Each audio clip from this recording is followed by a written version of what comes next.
First sentence, the news are not true. The news are not true ಇದು ಸರಿಯಾದ pronunciation ಅಲ್ಲ. ಅದಕ್ಕೆ correct the news is not true ಅಂತ ಹೇಳಬೇಕು. The news is not true ಅಂದರೆ ಇಲ್ಲ ಆರ್ ಬದಲಿ ಈಸನ್ನು ಬಳಸ್ತೀವಿ. ಇವು ಎರಡಕ್ಕೂ ಕನ್ನಡದಲ್ಲಿ ಮೀನಿಂಗು ಒಂದೇ ಆಗಿರ್ತದೆ. ಅದು ನಾನು ತಲೆಯಲ್ಲಿ ಇಟ್ಕೊಳ್ರಿ. ಯಾಕಂದ್ರೆ ನಾವಿಲ್ಲಿ ಇಂಗ್ಲೀಷಲ್ಲಿ ಮಾತ್ರ ಯಾವ ರೀತಿ ಡಿಫ್ರೆನ್ಸ್ ಬರ್ತದೆ ಅನ್ನೋದನ್ನು ಹೇಳ್ಕೊಡ್ತಾ ಇದ್ದೀನಿ. The news are not true ಅದಕ್ಕೆ ಸರಿಯಾದ meaning the news is not true ಅಂದರೆ ಸುದ್ದಿ ನಿಜವಲ್ಲ. ಸುದ್ದಿ ನಿಜವಲ್ಲ ಅಥವಾ ಸುದ್ದಿ ಇದು ಸತ್ಯವಾಗಿಲ್ಲ ಅಂತ ಹೇಳ್ತೀವಲ್ಲ ಅದನ್ನು. Next, your hairs are grey. Your hairs are grey ಇದು ಸರಿಯಾದ pronunciation. Your hair is grey. Your hair is grey ನೋಡಿ, ಇಲ್ಲಿ ವ್ಯತ್ಯಾಸನ ಗಮನಿಸಿ ಸ್ನೇಹಿತರೆ. ಯುವರ್ ಹೇರ್ಸ್ ಆರ್ ಗ್ರೇ ಅಂದರೆ ರಾಂಗ್, ಇದು ಸರಿಯಾದ ಉಚ್ಚಾರಣೆ ಆಗೋದಿಲ್ಲ. ಅದಕ್ಕೆ ಯುವರ್ ಹೇರ್ ಈಸ್ ಗ್ರೇ ಇದು ಸರಿಯಾದಂಥ ವಾಕ್ಯ. ಆರ್ ಬದಲಿ ಈಸ್ನ ಉಪಯೋಗಿಸುತ್ತೀವಿ. ಇದಕ್ಕೆ ಕನ್ನಡದಲ್ಲಿ ಒಂದೇ, ನಿಮ್ಮ ಕೂದಲು ಬೂದು.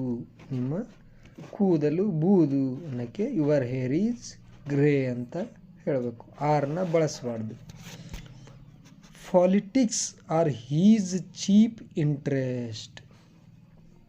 Politics are his cheap interest ಇದು ಸರಿಯಾದ word. Politics is his cheap interest ಅಂದರೆ ನಾವು ಕಾಮನ್ನಾಗಿ ಆಡು ಭಾಷೆಯಲ್ಲಿ ಬಳಸುವಾಗ ಏನು ಬಳಸಿಬಿಡ್ತೀವಿ ತಪ್ಪಾಗಿ, politics are his cheap interest ಅಂತ ಬಳಕೆ ಮಾಡಿಬಿಡ್ತೀವಿ. ಆದರೆ ಅದು ತಪ್ಪು. ಅದಕ್ಕೆ ಸರಿಯಾಗಿ ಪಾಲಿಟಿಕ್ ಈಸ್ ಚೀಪ್ ಇಂಟ್ರೆಸ್ಟ್ ಅಂತ ಹೇಳ್ತೀವಿ. ಇದಕ್ಕೆ ಕನ್ನಡದಲ್ಲಿ ರಾಜಕೀಯ ಅವರ ಮುಖ್ಯ ಆಸಕ್ತಿ. His sheep are in the field. His sheep are in the field ಇಲ್ಲಿನೂ ಕೂಡ ಆರ್ನ ಬಳಸಬಾರ್ದು. ಆರ್ ಬದಲಿ ಈಸ್ನ ಬಳಕೆ ಆಗ್ತದೆ. His sheep is in the field ಅಂತ ಹೇಳಬೇಕು. ಇದಕ್ಕೆ ಕನ್ನಡದಲ್ಲಿ ಕೂಡ ಒಂದೇ ಅರ್ಥ ಒಂದೇ ಇರ್ತದೆ. ಕನ್ನಡದಲ್ಲಿ ಒಂದೇ ವಾಕ್ಯ, ಅದನ್ನೇ ಇಂಗ್ಲೀಷ್ನಲ್ಲಿ ನಾವೀಗ ಕರೆಕ್ಟಾಗಿ ಯಾವ ರೀತಿ ಬಳಸು ಅಂತ ಹೇಳ್ತಾ ಇದ್ದೀನಿ. ಅವನ ಕುರಿಗಳು ಹೊಲದಲ್ಲಿವೆ. ಅವನ ಕುರಿಗಳು ಹೊಲದಲ್ಲಿವೆ. ಸೀಪ್ ಮೀನ್ಸ್ ಕುರಿ. There are a lot of fishes in this river. There are a lot of fishes in this river.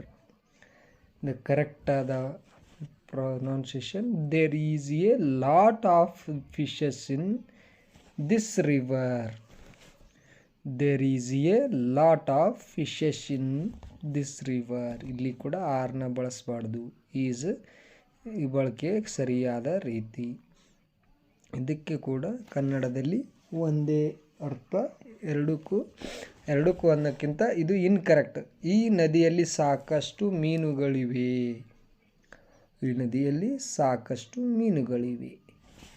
Next sentence, she bought some stationeries. She bought some stationeries ಇದು ಸರಿಯಾದದ್ದು. ಸಿ ಬೌಟ್ ಸಮ್ ಸ್ಟೇಷನರಿ ಅಂತ ಹೇಳಬೇಕು. She bought some stationery ಅಂದರೆ stationeries ಅಂತ ಬಳಕೆ ಮಾಡೋದು ಸರಿಯಾದ ರೀತಿ ಅಲ್ಲ. ಅದಕ್ಕೆ ಸರಿಯಾಗಿ ಸ್ಟೇಷನರಿ ಅಂದರೆ ಸಿ ಬೌಟ್ ಸಮ್ ಸ್ಟೇಷನರಿ ಅಂತ. ಅದಕ್ಕೆ ಕನ್ನಡದಲ್ಲಿ ಅವಳು ಕೆಲವು ಲೇಖನ ಸಾಮಗ್ರಿಗಳನ್ನು ಖರೀದಿಸಿದಳು. ಅವಳು ಕೆಲವು ಲೇಖನ ಸಾಮಗ್ರಿಗಳನ್ನು ಖರೀದಿಸಿದಳು. Next, I take pain over my work. I take pain over my work ಇದು ಇನ್ಕರೆಕ್ಟ್ ಅಂದರೆ ಸರಿಯಾದ ರೀತಿ ಅಲ್ಲ. ನಾವು ಹೇಳುವ ರೀತಿ ಸರಿಯಲ್ಲ ಅಂತ ಇದು ಅಂದರೆ ಸ್ಪೆಲ್ಲಿಂಗ್ ಮಿಸ್ಟೇಕ್ಸ್ ಅಂದರೆ ಯಾವುದು ಸ್ಪೆಲ್ಲಿಂಗ್ ಎಲ್ಲಿ ಬಳಸಬೇಕು, ಯಾವ ವರ್ಡಿಗೆ ಬಳಸಬೇಕು ಅನ್ನೋದು ನಾವು ಪರ್ಫೆಕ್ಟಾಗಿ ತಿಳ್ಕೊಂಡ್ರೆ ಇಲ್ಲಿ ವಾಕ್ಯ ಮಾಡುವಾಗ ತಪ್ಪಾಗಲ್ಲ. I take pains over my work. ಇಲ್ಲಿ ಪೇನ್ ಅಂದೆ, ಪೇನ್ ಬದಲಿ ಪೇನ್ಸ್ ಬಹುವಚನವನ್ನು ಬಳಸ್ತೀವಿ. I take pains over my work. ನನ್ನ ಕೆಲಸದ ಮೇಲೆ ನಾನು ನೋವು ತೆಗೆದುಕೊಳ್ಳುತ್ತೇನೆ. ನನ್ನ ಕೆಲಸದ ಮೇಲೆ ನಾನು ನೋವು ತೆಗೆದುಕೊಳ್ಳುತ್ತೇನೆ. ಈ ರೀತಿ. He issued order to release him. He issued order to release him. He issued orders to release him. ಅಲ್ಲಿ ಆರ್ಡರ್ ಅಂತ ಬಳಸ್ಬಿಡ್ದು, ಆರ್ಡರ್ಸ್ ಅಂದರೆ ಬಹುವಚನ. He issued orders to release him ಅಂತ ನಾವು, ಇದು ಸರಿಯಾದ ರೀತಿ, ನಾವು ಹೇಳುವ ರೀತಿ ಇದು ಸರಿಯಾಗಿದೆ. ಕನ್ನಡದಲ್ಲೇ ಹೇಳ್ದಂಗೆ ಒಂದ ಮೀನಿಂಗ್ ಕೊಡುತ್ತದೆ. ಅದು ಅವರನ್ನು ಬಿಡುಗಡೆ ಮಾಡಲು ಆದೇಶ ಹೊರಡಿಸಿದರು. ಜಡ್ಜ್ ಅದು ಹೇಳ್ತಾರಲ್ಲ, ಅವರನ್ನು ಬಿಡುಗಡೆ ಮಾಡಲು ಆದೇಶ ಹೊರಡಿಸಿದರು. ನೆಕ್ಸ್ಟ್, ಹೀ ಲಾಸ್ಟ್ ಹೀಸ್ ಟ್ರೆಸರ್. ಹೀ ಲಾಸ್ಟ್ ಹೀಸ್ ಟ್ರೆಸರ್. ಹೀ ಲಾಸ್ಟ್ ಹೀಸ್ ಟ್ರೆಸರ್. ಇದು ಸರಿಯಾದ ರೀತಿಯಲ್ಲ, ಇನ್ನು ಕರೆಕ್ಟ್ ಪ್ರಾಬ್ಲಮ್ ಹೀ ಲಾಸ್ಟ್ ಹೀಸ್ ಟ್ರೆಸರ್ಸ್ ಅಂತ ಹೇಳಬೇಕು. ಹೀ last the he's treasures. Treasure ಬದಲು ಟ್ರೆಸರ್ಸ್. ಇದಕ್ಕೆ ಕನ್ನಡದಲ್ಲಿ ಅವನು ತನ್ನ ಪ್ಯಾಂಟನ್ನು ಕಳೆದುಕೊಂಡನು. ಅವನು ತನ್ನ ಪ್ಯಾಂಟನ್ನು ಕಳೆದುಕೊಂಡನು. ಈ ರೀತಿ. Next, we have read many poetries. We have read many poetries. ಇದು ಸರಿಯಾದ ವಾಕ್ಯ ಉಚ್ಚಾರಣೆ ಅಲ್ಲ. ಅದಕ್ಕೆ ಸರಿಯಾಗಿ we have read many poems. We have read many poems ಅಂದರೆ ಪೋಯಟ್ರೀಸ್. ಇದು ಸರಿಯಾದ ಉಚ್ಚಾರಣೆ ಆಗುವುದಿಲ್ಲ ಗ್ರಾಮರ್ಲಿ, ಅದಕ್ಕೆ ಪೋಯಮ್ಸ್ ಅಂತ ಬಳಸ್ತೀವಿ. ಸರಿಯಾದ ಉತ್ತರ we have read many poems. ನಾವು ಅನೇಕ ಕವಿತೆಗಳನ್ನು ಓದಿದ್ದೇವೆ. ನಾವು ಅನೇಕ ಕವಿತೆಗಳನ್ನು ಓದಿದ್ದೇವೆ. Next, he has given up his study. He has given up his study. ಇದು ಸರಿಯಾದ ವಾಕ್ಯ ಅಲ್ಲ. ಅಂದರೆ ನಾವು ಈ ಬಳಸುವ ಕೆಲವು ವರ್ಡ್ಗಳು ಸರಿಯಾದದ್ದು ಅಲ್ಲ. ಅದಕ್ಕೆ ಸರಿಯಾಗಿ he has given up his studies. He has given up his studies. ತಾಳ್ಮೆಯಿಂದ ಪೇಷನ್ಸ್ಲೆ ಗಮನ ಕೊಟ್ಟು ಆ ಸ್ಪೆಲ್ಲಿಂಗ್ಗಳನ್ನು ಗಮನಿಸಿ. ಏಕೆಂದರೆ ಒಂದೊಂದೇ ಸ್ಪೆಲ್ಲಿಂಗಲ್ಲಿ ಅರ್ಥ ಕೆಡಬಹುದು. ಅದಕ್ಕೆ ಅವನು ತನ್ನ ಅಧ್ಯಯನವನ್ನು ಕೈಬಿಟ್ಟಿದ್ದಾನೆ. ಅವನು ತನ್ನ ಅಧ್ಯಯನವನ್ನು ಕೈಬಿಟ್ಟಿದ್ದಾನೆ. Room has no furnitures.